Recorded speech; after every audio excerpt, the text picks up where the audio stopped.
Նրանք չեն թաքցնում, որ կարող են, եթե իհարկե իրավիճակը հնարավորինս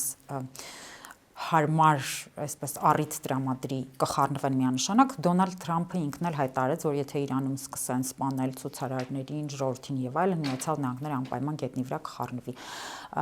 Քանի որ Միացյալ Նահանգներում այս պայծրությամբ Դոնալդ Թրամփի վարչակազմի իշխանության, կարծում եմ Նետանյահուն մաքսիմալ փորձելու է օգտվել իրավիճակից, ինչպես եւ նախորդ անգամ իրենց ամենակարևոր եւ առաջնային խնդիրները լուծելու համար։ Իսկ այդ խնդիրների, այսպես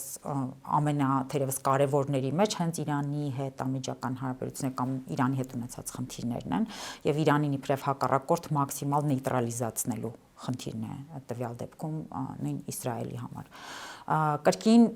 եթե հայտարարում են, ինչպես տեսել ենք այլ դեպքերում, միանշանակ ես չեմ բացառում, որ Միացյալ Նահանգներն էլ Իսրայելն էլ գուցե խառնվեն ինչ-որ պահի կոնֆլիկտին, բայց դա արդեն պայմանավորված է թերևս նրանով, թե որ ուղղությամբ կզարգանան իրադարձությունները Իրանում եւ արդյոք բարենպաստ կլինի իրավիճակը նրա համար, որպեսզի Միացյալ Նահանգները կամ Իսրայելը գետնի վրա ինչ-որ օպերացիա իրականացնեն Իրանում, արդեն իսկ տվյալ դեպքում իշխանությունների դեմ։